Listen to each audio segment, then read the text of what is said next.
Morena. It is a great Brazilian flamenco. It's the only Brazilian flamenco tune I really could say I know of. And we're going to analyze it. I'm just going to wait until a few people pop up, and I'm going to perform it for you right here, right now, live. And I had a great idea, which was to use a backing track for the first time in the Friday Live. I'm going to use a backing track. For the first time in the Friday Live, I'm going to use a backing track, and I'm going to use a flamenco backing track, a buleria backing track. It's going to be very fun. So we have here 5 people. Please, guys, anybody who's around in the house can say hi to me. Let's wait until we get a couple more people. But this tune is a fun tune. We have it in the key of D minor. So before I even play it, let me go ahead and tell you what the key of D minor is. First degree D minor, second degree E half diminished, first degree or third degree would be F major, and then fourth G minor, and fifth A dominant. And also then you have B flat major 7, but this is never used in this tune. And then finally the C also dominant, which is the 5 of 1. So let's play it, guys. I'm gonna hit it and hope you guys like it. All right, here we go.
that is the Santa Morena, and it is a tune, Brazilian Choro, composed by Jacó do Bandolim.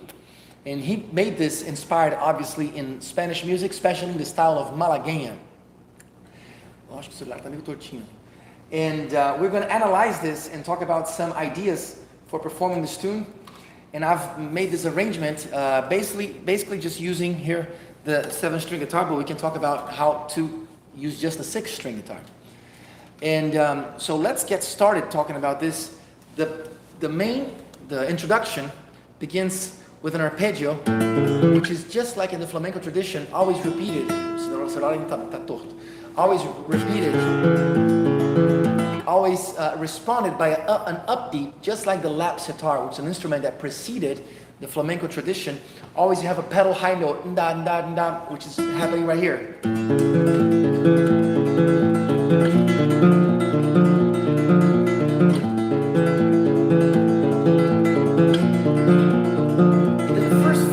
You have a B flat major chord, which is your second degree of the Phrygian mode, and you're gonna do the melody. That's 1 2 3 2 1, and then that's 6 7 1, and then so you see that the whole melody fits right here.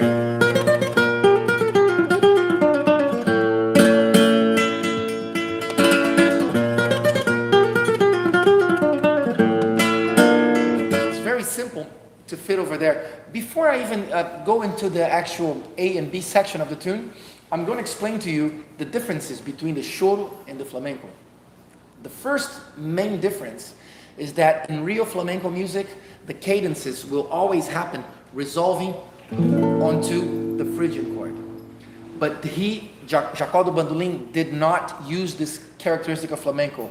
He rather used the Western harmony tradition deriving from the classical music, which is to use either the minor or the F major as your first degree.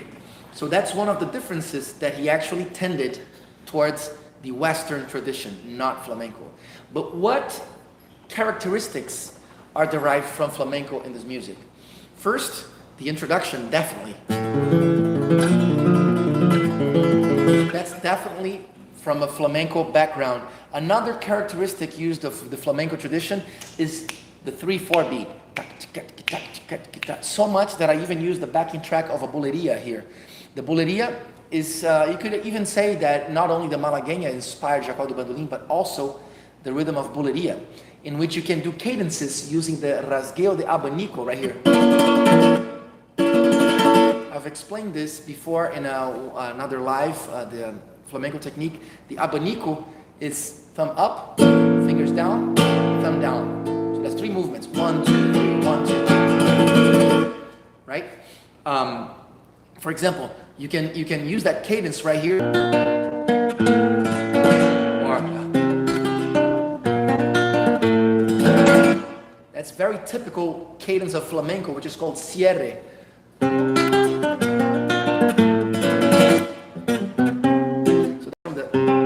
From the B section. So now let's talk about the actual arrangement. Hello guys, hello Barcode Guitar, Rodolfo, Lazanta, Adiel, hey Adiel, nice to see you. And Alonso, Felipe, looking forward to this session. I love flamenco. Great guys, I hope you enjoyed it. So again, Santa Morena is the tune in question. Okay, I'm going to write for you so you can see maybe other recordings of it. Santa Morena. That means holy brunette. Holy brunette. Oh my God, holy brunette. Them Spanish women. All right. Salve mestre, Santa Morena. Opa, Rodrigão, beleza. So then again, now let's talk about the actual tune, okay? It goes. This is a pickup. 1 2 3 1. The actual melody begins right here on the 3rd of A. So you're dealing with an A7, which is the 5 of your 1. So I decided to harmonize this using the G string together with the melody. Why? Because the G is part of the chord. It is the 7th of the chord. So you got this. And you may alternate the bass between tonic and 5th. 1 5. So we got this.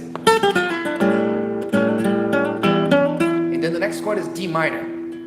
If you have a 6-string guitar, you can play it right here. the melody does 1, 2, 3, 1, 2, 3, 1, 2, 3. Always make sure you can analyze the melody in intervals. What's happening in the A7 is 3, 4, 5, 3, 4, 5. You got the third, major third, perfect fourth, and fifth. Now, as the melody moves on to E minor, the harmony moves on to E minor. The melody announces 1, 2, 3, 1, 2, 3, 1, 2, 3. In my case, since I have a 7-string guitar, I decided to play right here. Because then in the bar, I have the F note in there, which is my third. And then I can do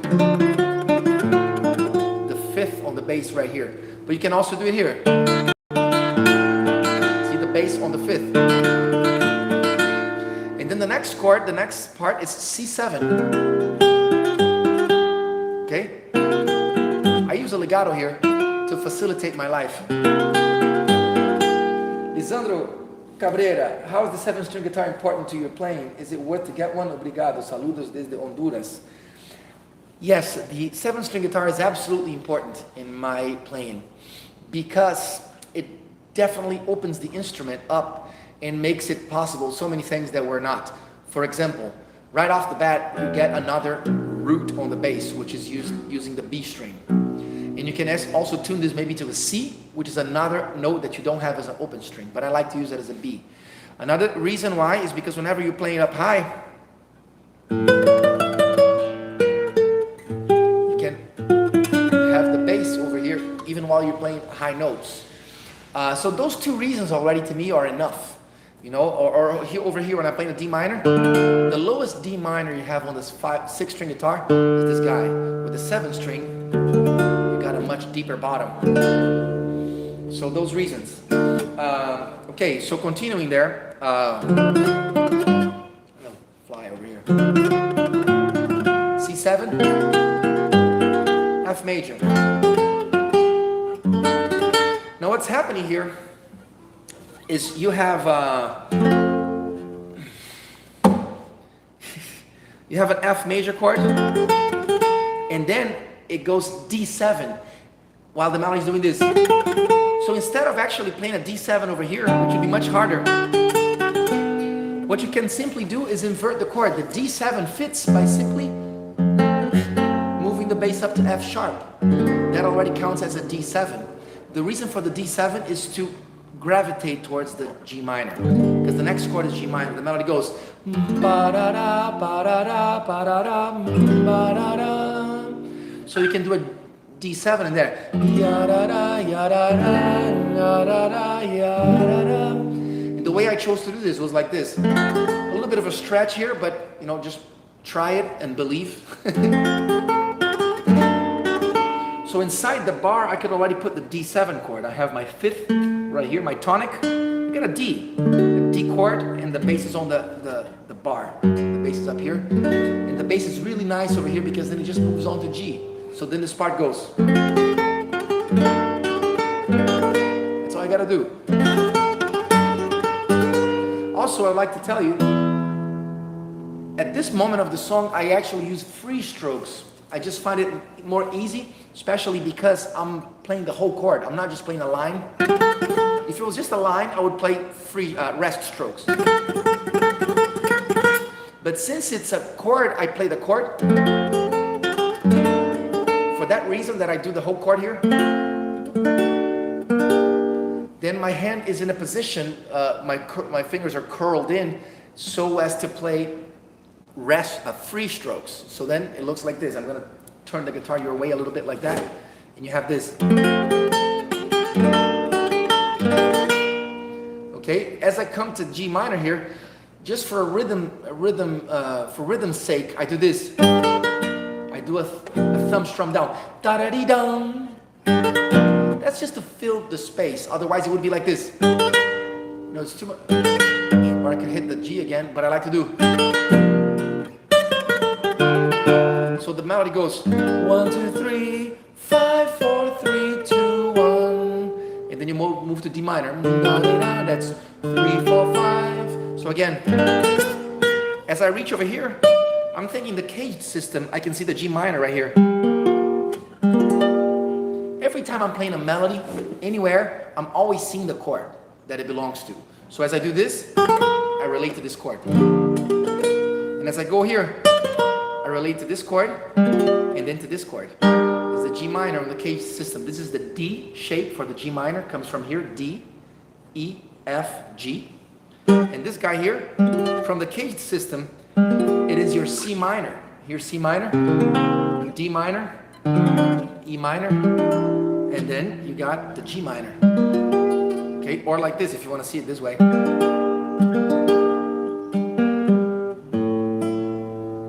I got new strings, so they're going out of tune. All right, so guys, I got this.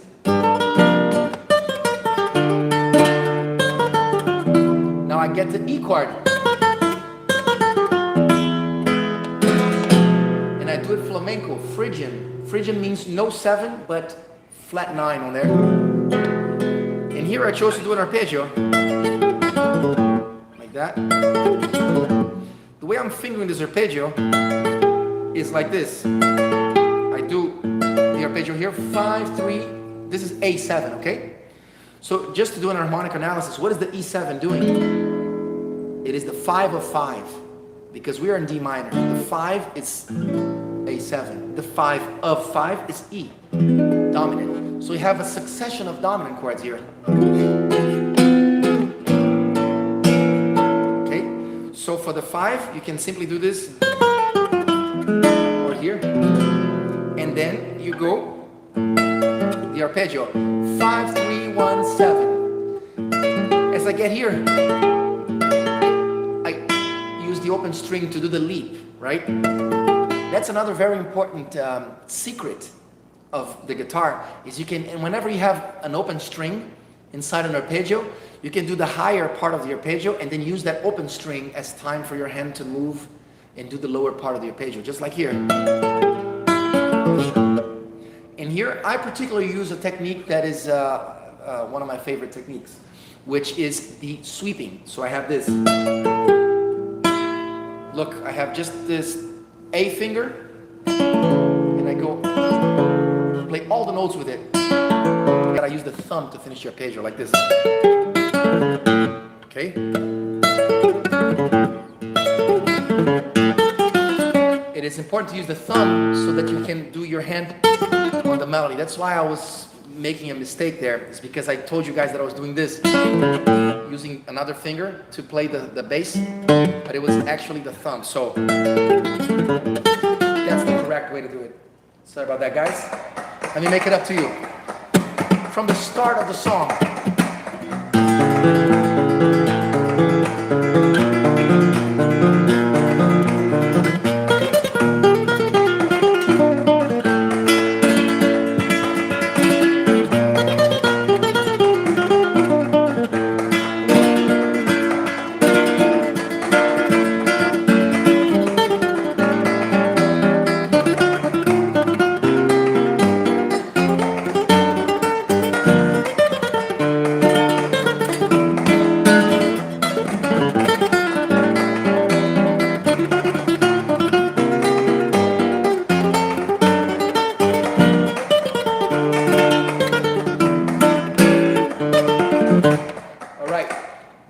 Go for the B part.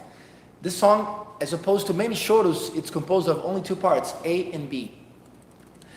Many of the choros have A, B, and C, and they are disposed in A, B, B, one time A, C, C, and you can take solos on the C part. In this case of the song, you have the form A, B, B. That's it. And then you go back to A to finish it off, and many times they do improvise on the B part, which we can talk about here in a second. Improvisation. So let's do this. The B part goes to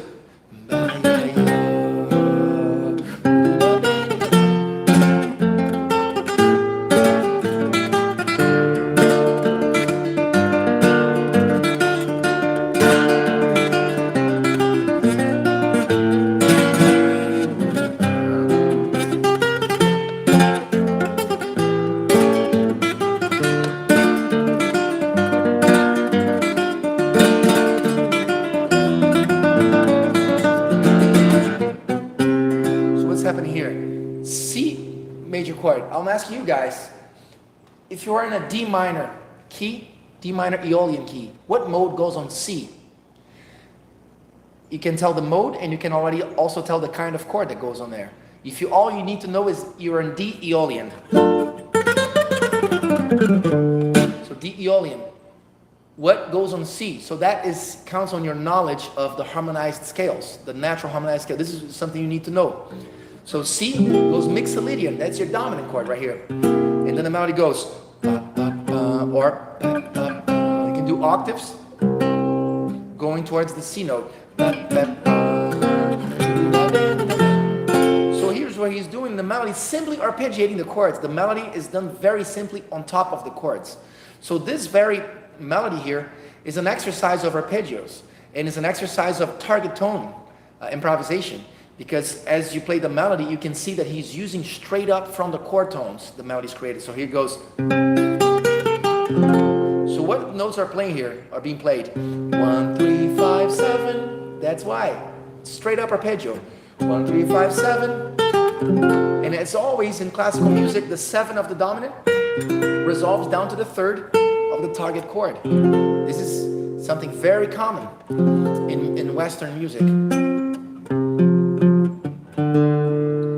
So then you got here this note, C7 resolves down to its target chord, which is the 1, F. So here I've chosen to do F like this, straight up from the caged system. You got the D major chord, I go D, E, F, boom. So and you can even use the little flamenco technique. The flamenco, they do this a lot. This is again from the lap sitar, that instrument, that's oriental instrument that anteceded the flamenco tradition. You always have a pedal note being played against the moving bass. As the bass moves, just like Asturias, right?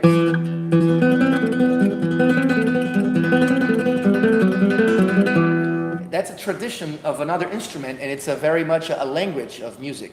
So we can use this to even bring out that language, bring out that essence in what Jacó do Bandolim attempted to write. So as you go, you can do that. This is from the flamenco style. In order to do this, you have to do the gypsy thumb, which means always leaning down, never independent, always leaning. So as you play one note, you rest on the string down. Okay? And then as the melody continues, you're an F major chord. Now I'm going to voice it right here. F major to play the melody. So again, straight on the chord, the melody goes 3, 5, 1, 3, 3rd, 5th, tonic, 3rd. And then you voice the A chord. Why am I voicing the A chord like this and not like this? This is one of the greatest guitar advices I could give you guys. Do not ever get locked on one way to play a chord like this. People tend to play this chord like this. You do an A and you put the 7 on there. They think this is the only way you can play it, but no. You should be able to play with any finger, because depending on where you're coming from is how you're going to make that choice. So if I'm coming from here, then the easiest way to play the A7 is just doing this. So you should be able to play it in 3 different ways right off the bat, 4 different ways. 1, another way, and another way. All different ways to play the same chord. You should be ready to play in any of those ways, because whenever you're going to do a solo or improvise or write an arrangement, you can do these shortcuts that are going to make your life a lot easier. So that's the secret behind many of the guitar masters. You can, when you hear them, it's like, oh my God, how is this person playing such difficult stuff without, buzzing the string or whatever? It's because they know the shortcuts. They know how to make something sound difficult, but fingering wise, it's very simple. So you got this.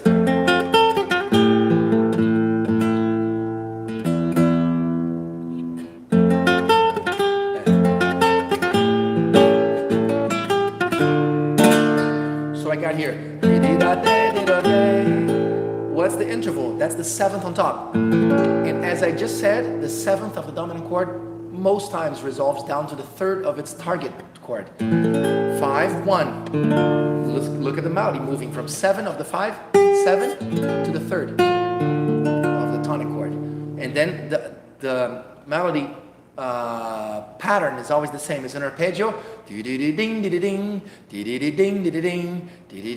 ding, always like that. So you got this.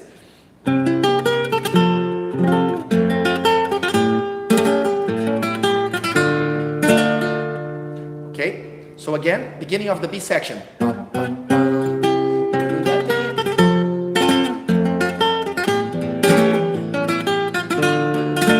Or you can play it straight rhythm like this. Okay,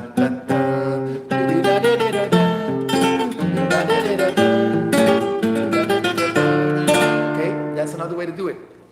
All right, let's continue this. We're almost getting to the end of the B section here, and that's it. You got A and B, and that's it. You can play this tune. And it's a great way to play it on solo guitar, because then you can take it to your gigs. You can make money off of it, you know? And you can improvise over the tune and make it last twice as long or 3 times longer, you know? So you fill time, performance time, as you're practicing, so it doesn't get any better than that. I just said the same thing in this course that I'm teaching yesterday. That's how I believe, that's how I think, you know? You make these tunes a way to make money, a way to perform, and a way to practice and have fun, all at the same thing. So again, now continuing. One last thing I'd like to talk about is the rasgueo that I'm using to fill in the time when the melody has a long note. In that time, you don't simply wait. You don't wait. You fill in with the language. Now this is very important. As you fill in with groove, you must groove according to the language. And this is why I believe that, well, how can I say this? I believe that my take on this song, it makes it interesting, because I do have a flamenco background, and this song is actually played in a choro setting where they usually don't have a flamenco background. But since the composer actually attempted to sound like that language, then it's very welcome to mix the techniques from the language he was attempting to bring out. So the rasgueo is very simple rasgueo I'm doing here, A-M-I. And I'm using the locking technique here with my thumb, ta-ta-ta. Because if you play a rasgueo, that's one thing, and this is another thing. You have more strength, more attack. Okay? So every time I resolve to the chord and I have that open time, I do a rasgueo like this.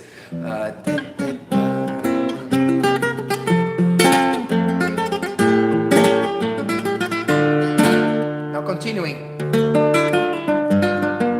So I hear the melodies right off of the chord. It goes 5, 1, 2, 3, 2. And this here is a G minor 7. You got the 7, 5, 3. Again, always think of your chords as numbers. Always see the intervals you're playing. Otherwise, you're playing in the dark. You're playing with your eyes closed. So open your eyes by analyzing, by being aware of the intervals. Here I got 1, 2, 3, 2, 1. And then move to G, 7, 5, 3. And then 5, 6, 7, 6, 5, 3, 1, 5. So again.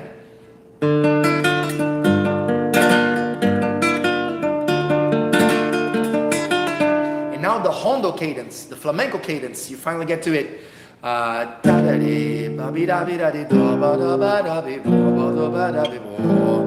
is 1, 7, 6, 5. In flamenco, it is seen as 4, 3, 2, 1. As explained in the beginning of this lesson, the flamenco thinks of the Phrygian as being your 1. That's where the resolution happens. Okay? So, let's keep going. What's going on here melodically? He goes...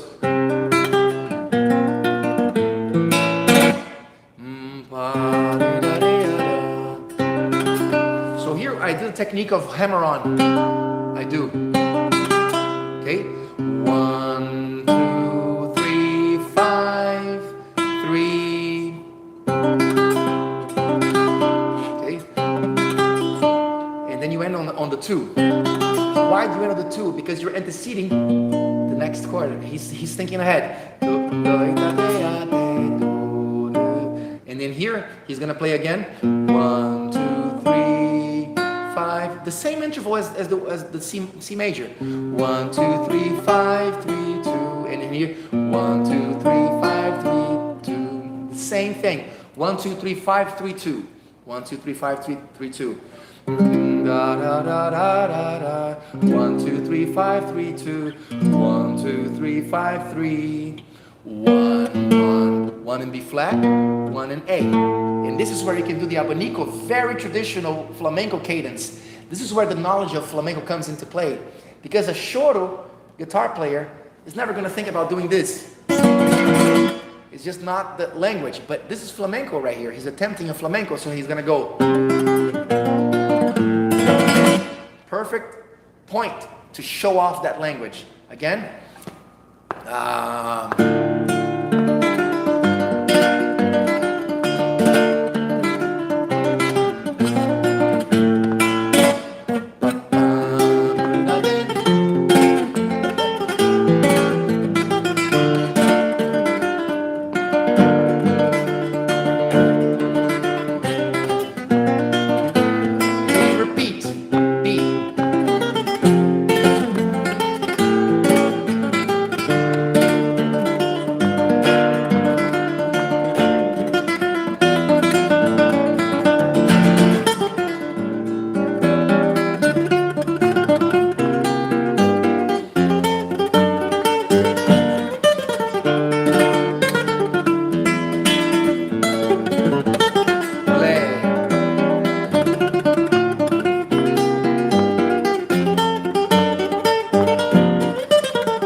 About improvisation here over the beat part.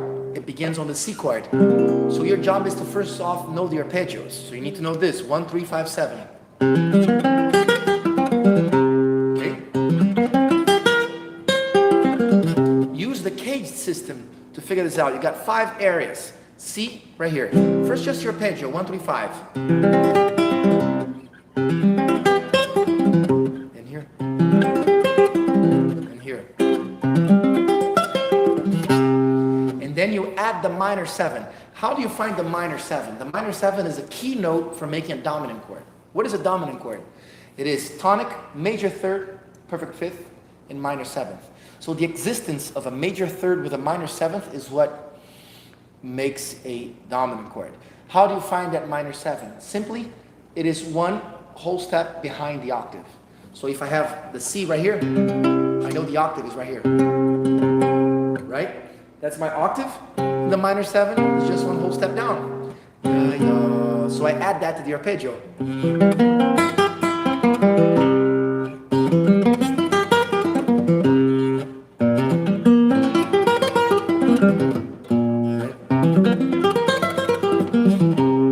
And finally,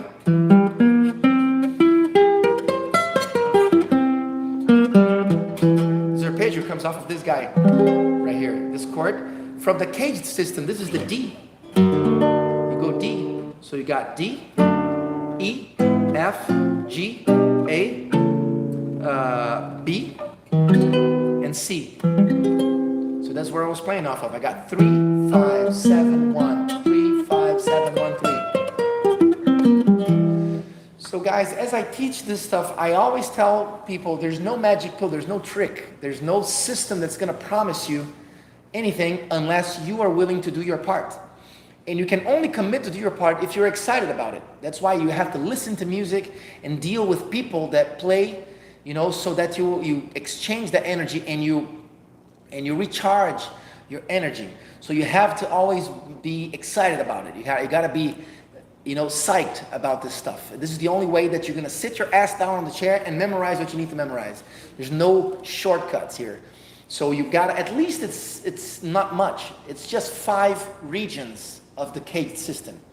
5 regions. In 5 days, if you dedicate 1 day at a time to one region, then you can become a master of it.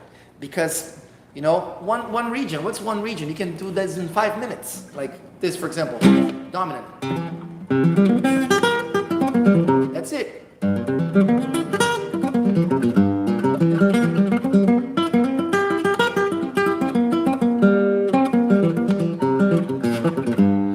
That's it. That's one region. And then you do one per day, and you got all the 5 ones. So you got the neck figured out. So there's no reason why you should be like, oh, you know, it's too much stuff to memorize. You know, I don't have time, whatever. You know, just do your part. You got to do your part, and you're gonna thank me in the end. You're gonna thank yourself in the end, because knowing this is such a fun thing. You know, it's such a fun little game. All right, we got a lot of questions here. Sorry, guys, I wasn't following. Hello, I'm a bit late. Thomas, thank. What's up, Thomas? We got Doug, Mixolydian, Vic's practice tricks. Hi, great. Almost missed this. Queen's opening and barcode guitar. Damn, that's nice. Cool, guys. Cool, guys. Ask me any questions. All right, I'm here to answer your questions and interact with you. So let's go. Improvisation. I'm gonna play again. I'm just gonna try to improvise very simply by doing arpeggios up and down within the timing of the song. So I got this 5, 1, F, 5 of 6, 6. If I consider F my 1 for the speed section, then the D minor is the 6th degree, which is the relative minor of F. You got F and the 6. So again, 5, 1, 5 of 6, 6. 5 of 4, this is the D7, goes to 4. 6. Well, I said, I'm sorry, I'm confusing things here. 4 if I'm thinking D minor, but it is the 2 of F, because this song is in both keys. It's like an F and in D minor. But let me change things around. Let's analyze it as it being D minor, okay? So you got a 5 of 3 right here, because this is the 3. So 5 of 3, 3. 5, 1. 5 of 4, 4. 1. And then 7, 6, 5. 5 of 3, 3. 5. 5 of 4, 4. 1. 6, 5, 1. So that is the progression. Now I'm going to try to arpeggiate these guys here in a slow fashion. Nothing to prove. So here's the improvisation. I'm not going to try to sound melodical, just methodical to bring out the sound of the arpeggios. 1, 2, 3, 1, 2, 3.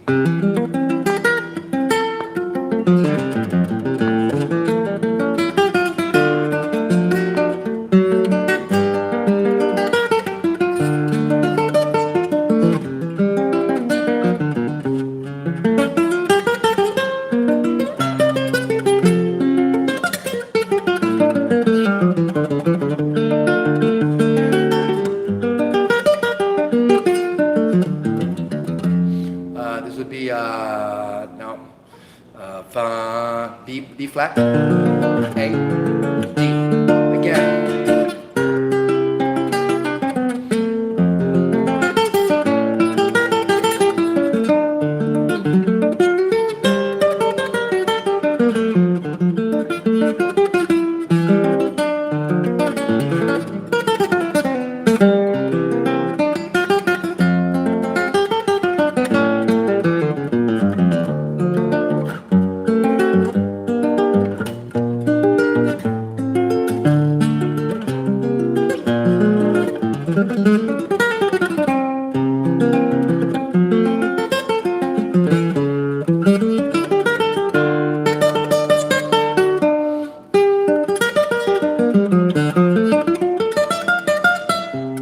This would,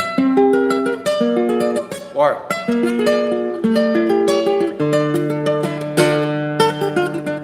and you're back on 1. So that's the idea. Thank you. What are we doing here? Any backtrack suggestions? Well, you can go on YouTube and you can search. There's a lot of backing track suggestions. I personally am using a buleria here, which doesn't have any harmony. It's just the rhythm. That can help with the flamenco compa. Tocando com Jacó has a full band backing track. Sounds great. Thanks for all the tips. With Época de Ouro. Thanks, Doug. Okay. All right. Now I'm going to try to perform this again with the backing track and take a solo on it, as you guys maybe have any questions about it. Just the ending, I think, is what I didn't cover yet. So the ending is... it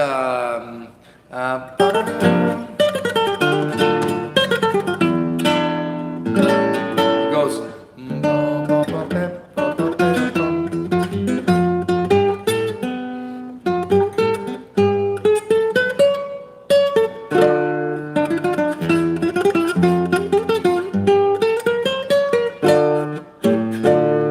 just the sequence.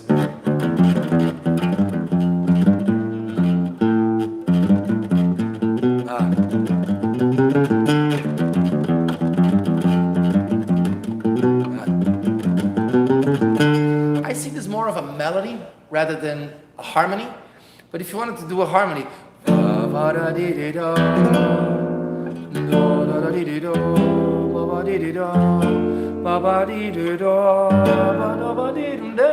I would think it is D minor. Here is the 7th chord. It's C major with the bass on the 3rd. Okay, so we got C major, first inversion, and then here's an F major. And this here is the G note on the bass, but I think it's the 5 chord already. So you're thinking about a 3rd inversion dominant chord. So you got this.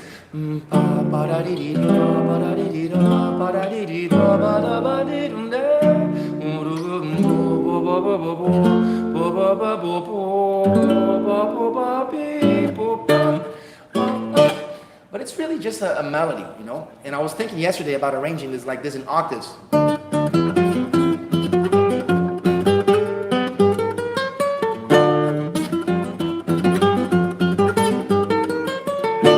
What I'm doing here is just octaves between the 2 B strings, and I use this. I use the pull off as a ghost note because that note is on the upbeat, so it doesn't really matter. Your ear doesn't really pick it out. So we just create a ghost note in there to get the effect of the rhythm, fill in the space of the rhythm like this.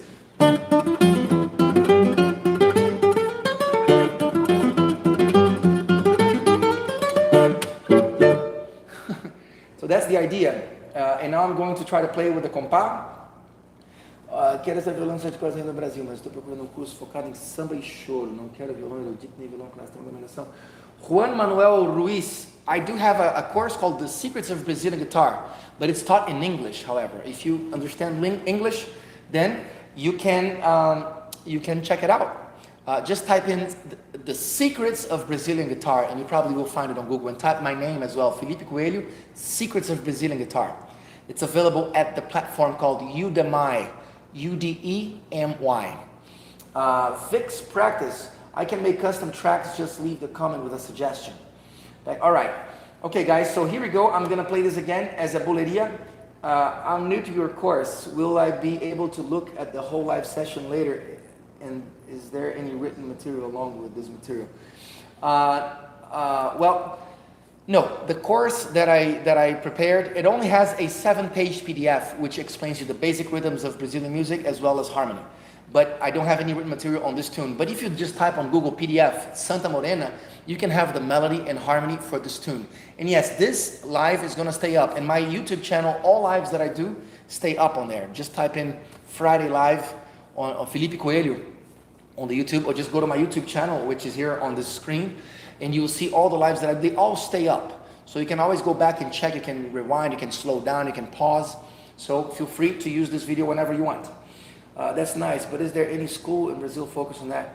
Well, my brother Juan, I would say in Brazil that just being here and going out to places is a school. However, we're still in the pandemics, and it's still pretty bad here.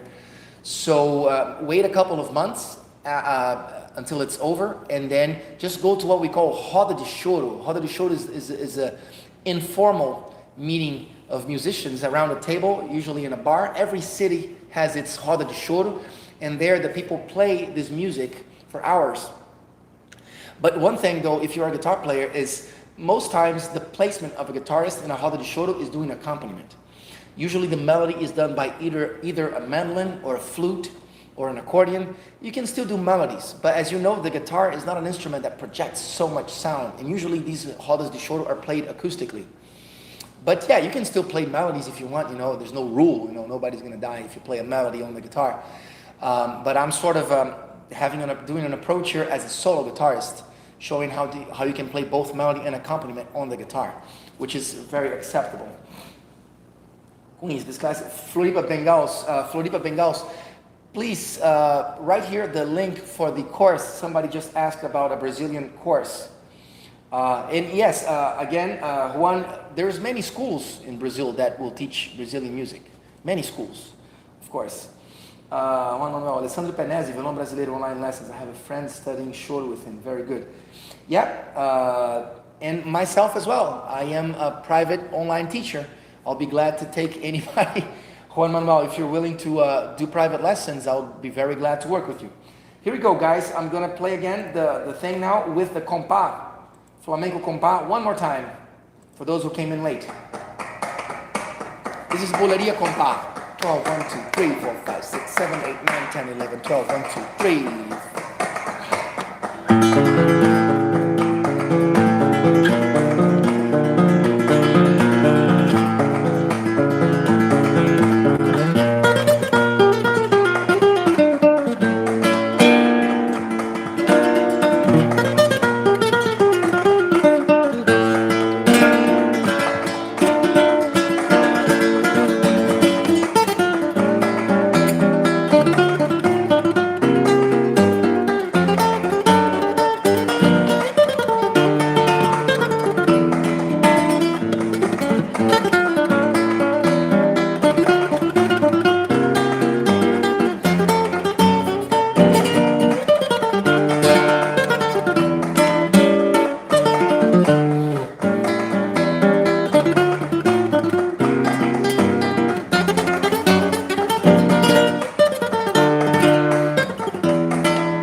Guys, so that was the lesson for today. And let's see here. Então eu vou aí, cara. Obrigado. Vou esperar uns meses. Claro, acompanhamento. Eu quero misturar essa linguagem com a música do meu país. Colômbia. All right. That's nice. Anything? Are you playing melody with your left hand too? Correct? Huh? You are playing melody with your left hand? Oh, yeah, the melody with the left hand. Absolutely.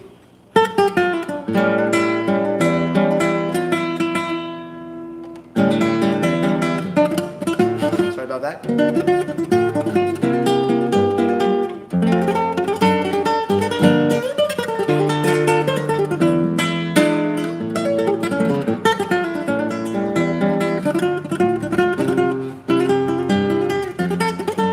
Yeah, so the melody is always happening here. Maybe we can talk about bass lines right there. The bass lines, there is some actually traditional bass lines here, especially on the B section. When it goes, ba, ba, ba, you can go,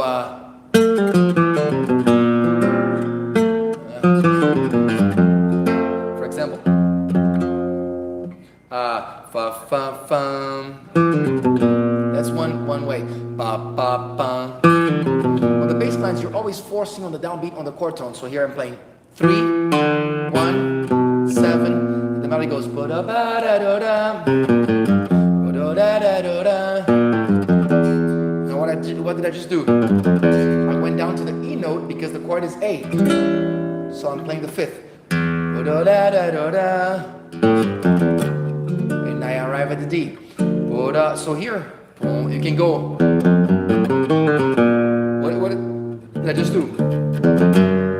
I'm going to the major third, which is the most important note at this time, to announce the 5 of 4. So I go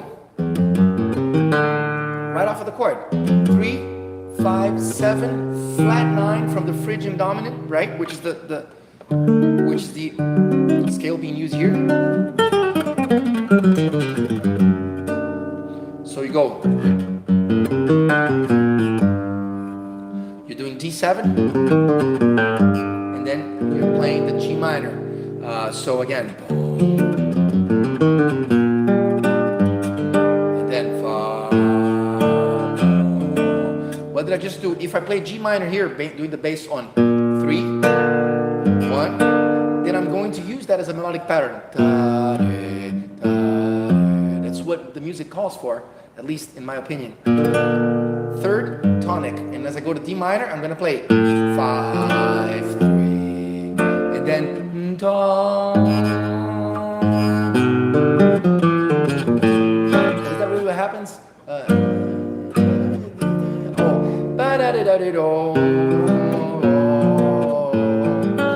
So here you can just probably do the tonics, or you can do 1, 3, 1, 3, 1, 3, 5, something like that. So again, fa fa fa, da ba da do da, da ba da do da, da ba da do da, da da do, da ba da bo ba da, da ba da bo ba ba do ba da bo ba. Here. So here you got a 2-5-1. What's the 2-5-1 to D? You got E half diminished, or E minor 7 flat 5, as some call, and then 5 of 1 is A7 and D. So how would you go about doing that progression? Well, simply arpeggiate. Right? This is the straight up arpeggio of E half diminished. You got 1, 3, flat 5, 7, 3. And I do this as I lead to A. So I'm resolving the 5th of A. Or, so here, as soon as I do this note and I arrive on A, then I arpeggiate down, or I do the scale down. 5, 4, 3, 2, 1. Notice I'm putting them on the downbeat. 5, 4, 3, 2, 1. The 4 and the 2, which are non-chord tones, you put on upbeats. That is the secret behind doing bass lines. So again.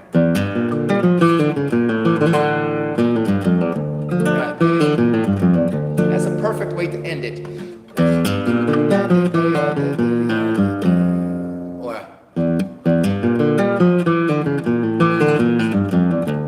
What did I just do? I'm resolving 1, and then I simply do resolution, target tones on the downbeats.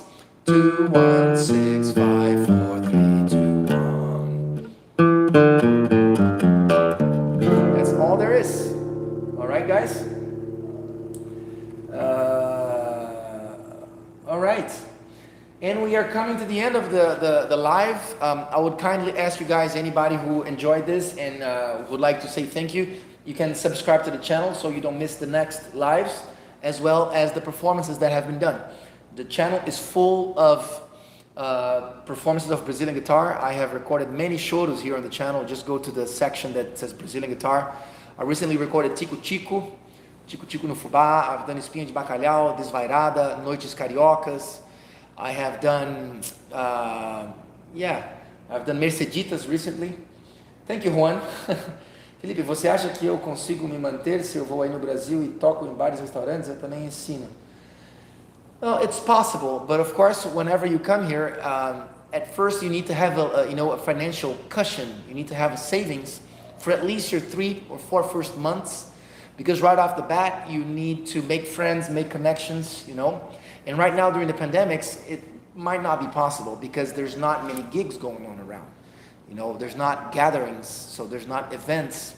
The bars are not hiring musicians except one musician at a time. That's a recent law that just opened here where they can hire just one musician for now. So you can't really play in rodas de choro are not happening right now. So maybe you might need to wait, some 2 or 3 more months until the pandemic really cools down. People are being vaccinated here in Brazil right now. They're probably vaccinating age 50, somewhere around there. So within 2 or 3 more months, they might, vaccinate everybody. So right now is a tough time. But I think towards the end of the year, you may be able to. Do you have a MIDI guitar? I do have a MIDI guitar, 7-string MIDI guitar, but I don't use it very often. Mas posso usar o looper aí fazer bom som. That's a good idea, but just finding gigs in general is difficult right now. Okay, how much money do you think I need for the first 3 months? Maybe, man, bring, about, a couple $1,000, something like that, $3,000 or more. Yeah, maybe 10,000, That's hilarious, guys. But thank you for being here, guys. We have come to the end. I'll be here with you guys every Friday on a live. Many subjects I have picked for all the next lives. We're going to be talking about some Oriental music, some more Flamenco, some Brazilian music, jazz, everything. Thank you guys for being here. I appreciate your questions. Again, please, feel free to subscribe to the channel. 10 mil reais, you're good. And I encourage you guys to check out the tunes on the channel. There's so much stuff in there that before I started doing these lives in the pandemics, I was registering a lot of great performances in the channel that really didn't get seen, but I have 2 works with orchestra, entire original works for guitar and orchestra, and they are in this channel. There's a section called orchestras, and I've performed with many orchestras in different states and in the United States as well as in Brazil. Original material for guitar and orchestra. I have a section on the channel for world music, flamenco. I have a section on the channel devoted to trio. I have a record on trio. I got 7 records, original records for guitar, in many forms. One of them was a trio record that I did 3 years worth of touring before the pandemics. 2016, 17, and 18. I toured the trio, world music trio with bass and drums. And all these recordings are on the channel on YouTube. And you can check that out. All these works, I really feel like sometimes people are missing out because they're such great works I'm proud of, but people only have gotten to know the stuff that I started posting after the pandemics, which is when this channel grew. So people watch the stuff that I posted after the channel had more than 1,000 people. But all the great material I posted before the channel barely existed, nobody ever saw. So I encourage you guys to go check that out. Music for guitar and orchestra, original music is beautiful, and trio works, as well as the section on the channel devoted for lessons. There's a lot of lessons. There's a whole lesson on picado, speed picado, 3-finger picado. So you guys are welcome to go check that out, all right? Thank you for the lesson, guys. And again, Juan, if you want to take private lessons, I'll be glad to accommodate that and help you out. Subscribe, you're a great teacher, so much to learn. Thank you, Queen's Opening. Where are you from, Queen's Opening? Are you American? All right, guys. Thank you for being here. I hope I didn't miss anybody's questions, but I was trying to focus on the performance here and passing you guys all this content. So yeah, guys, I appreciate you. Big kiss on your soul, a hug to your soul, and I'll be seeing you around. All right, guys? Thank you so much. Bye-bye.